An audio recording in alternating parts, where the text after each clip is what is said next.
This game is utterly incredible. It's hard to stress just how good it is. I thought it was going to be about this, but then it turns into something so much more, with what a twist to come at the end. Now on screen you can see some chess opening principles. Rule number 1, develop your pieces. This is a chessable blog. Jump to this one now. This is Chess Strategy Online. Rule number 1, develop your pieces. Rule number 2, don't make too many pawn moves. Bear that one in mind. And now jump to this blog post by Danny Wrench of chess.com. Rule number 1, develop your pieces. Rule number 2, develop your pieces. Rule number 3, just for good measure, develop your pieces. Danny cannot stress this enough.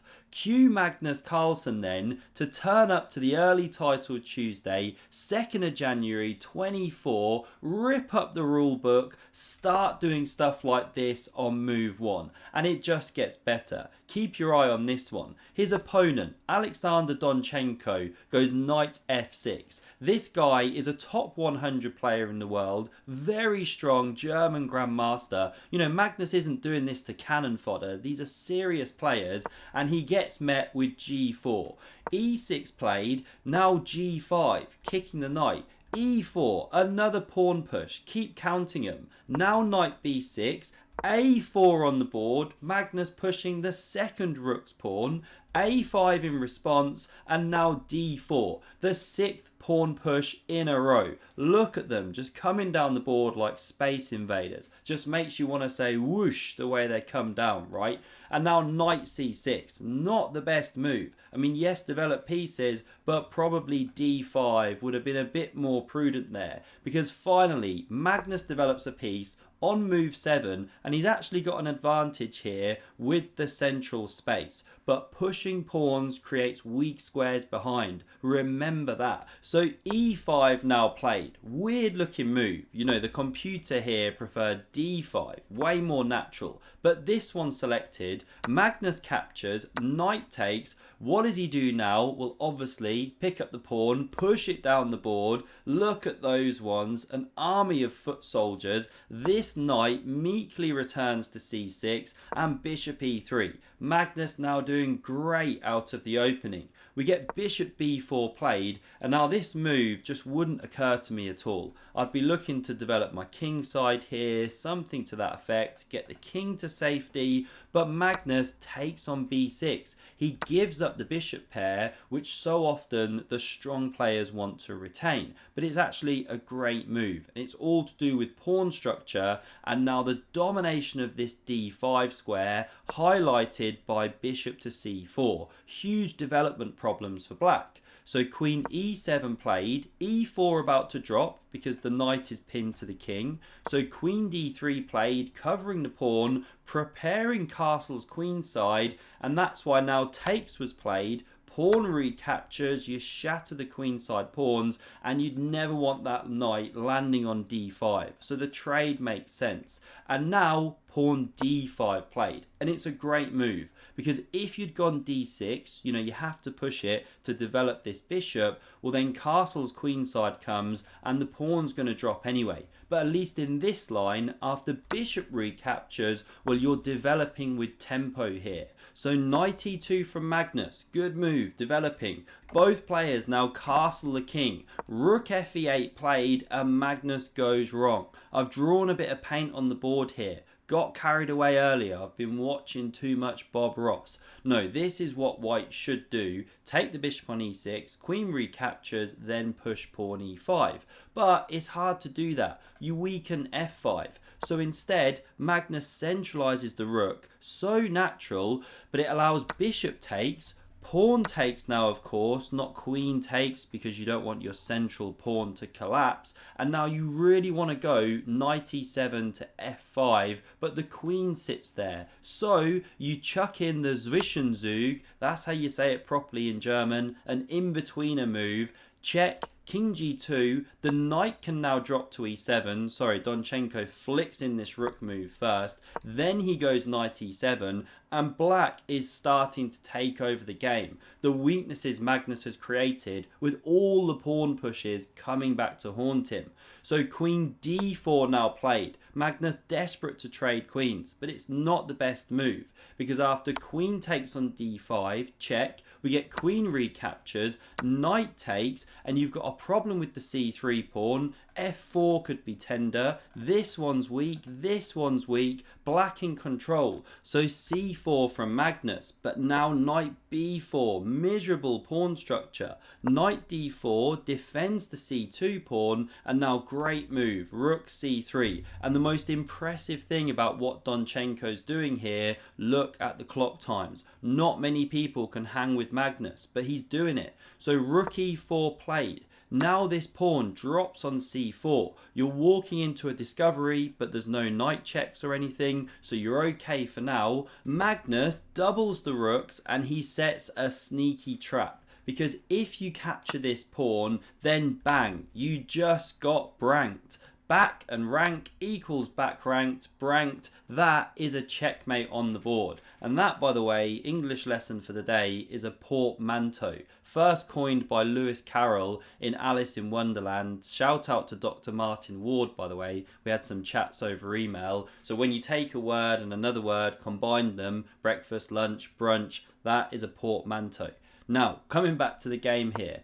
After this move of rook fe1, threatening this, we see g6, giving the king some room. So f5 now played by Magnus. And again, I've got to show the trap. What happens now if you do it? Well, boom, you crash through, different kind of checkmate, this time using the pawns. Push them, baby, this is what they can do.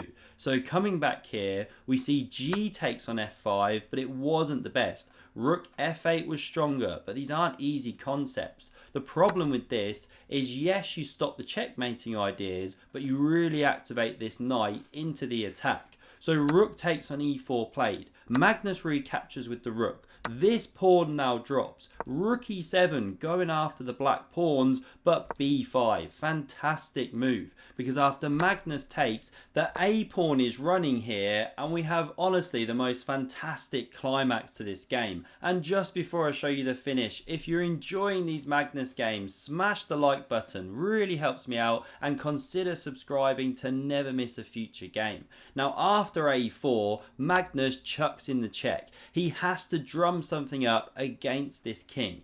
We get king g7, the rook takes here with check. King g6 now, the pawn about to drop. So h4 supports it. a3, that one's on the way to make a baby girl. It's in the delivery suite. Now we get check, and here, amazingly, the best move is king h5, but no one plays that, because after king g3, defending the pawn, the black king is in a mating there. You've just got to move the knight somewhere. Now you can't come to f5 after knight e3, but what about knight f7? And you're threatening mate in one. That is a net. But amazingly, there's this weird and wacky resource, knight g4, supported by the king, covering the mating square. Meantime, the pawn is running, black's winning. But no one sees this in blitz. You're doing well to do that in classical chess. So no king h5. Donchenko steps back very naturally, but this gives the reaction of the bar, because now after check, king stepping back to h8, h5, Magnus has serious counterplay ideas. And let me show you one. If you go a2, very natural move, right? You are lost, because g6 comes. Say you make a queen here, well, there's a problem. That is a checkmate. How fantastic. Maybe it's got a name, who knows, but it's awesome. And if instead of making that queen, you capture this pawn, well, pawn recaptures, same problem. The checkmate is coming, it's absolutely unavoidable. You can chuck a check in or something, but it just staves it off. You are lost. So these are the threats in the air. That's why knight e3 check. king h3 and knight d5. Because now if you go pawn g6, which wasn't played, there's this move of takes, pawn takes, and knight f4 check. You're going to win the pawn. Yes, the rook can capture, but now the king escapes from the box. And although you're a piece down here as black, this gives enough play to technically make it a level position. Craziness on the board, right? But that was the way to go for black. But Magnus isn't so obliging. He doesn't go pawn g6 here. This guy is an endgame machine. Look at his clock time. He uses a bit here, 15, 16 seconds in the tank. He goes king g3. The only winning move. Just incredible. Because what to do now? After pawn a2 played, then he goes g6. And now there's no knight coming to f4 and check and that kind of thing, because the king's moved and covered the square. So instead we get rook a3 check, king f2, h takes, checkmate threatened in one, so knight f6, the only way to stave it off. But now here, Magnus doesn't even take this piece. If you want to test your endgame skills here, can you find a checkmate? How do you finish it off? Now, well done if you found the only mating move, which is pawn g7 check. And here's the thing, the king steps up, only move, and now you make a queen, but it's a double check like this, and the knight supports the queen. I mean, it's just remarkable. So the king takes on h6, only move, we get this one, check, king goes, and Magnus forces through a checkmate. Many ways to do it, but this is the final position. Honestly, this game just blows my mind. The guy is just the GOAT right now. What a player. I say right now, he's the GOAT in general. Now, if you thought this game was incredible, then you have got to watch this one next. It's from the World Blitz, and Magnus just uncorks multiple brilliancies.